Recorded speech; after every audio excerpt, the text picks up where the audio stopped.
former Toronto Star journalist added her voice to the chorus of women accusing Republican presidential nominee Donald Trump of sexual assault. Canada's deficit could be much higher than originally anticipated by the Trudeau government, according to TD Bank.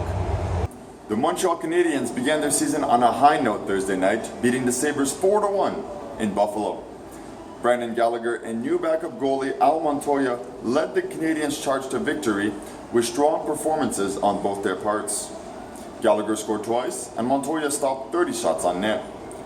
Montoya was actually replacing Carey Price, who is currently out with the flu, and will do so again Saturday night when the Habs are faced off with the Ottawa Senators. We had a chance to catch up with the new backup goalie earlier today to talk about his on-ice performance during the season opener. The closure is necessary in order to prepare two lanes from the new Route 136 that will eventually take over as the access into downtown from Highway 20. Those lanes will open in mid-November.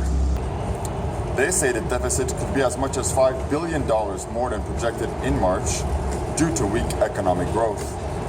Natasha Stoyanov came forward on Thursday, alleging Mr. Trump forced himself on her when she interviewed him at his home for People magazine in 2005.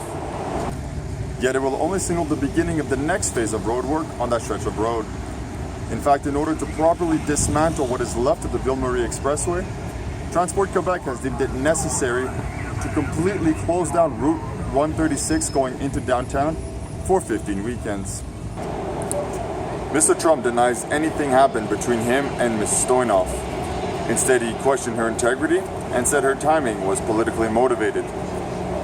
The Trudeau government originally gave itself a $6 billion a year cushion to account for unforeseen events. Yet the report also notes that the deficit will grow larger over the next 5 years. Indeed, the government will have to take on an additional $16.5 billion in debt it did not budget for, thus exceeding the amount set aside as an annual cushion. We asked Montrealers, both men and women, their thoughts on the recent allegations involving Mr. Trump and the effect these may have on his campaign moving forward.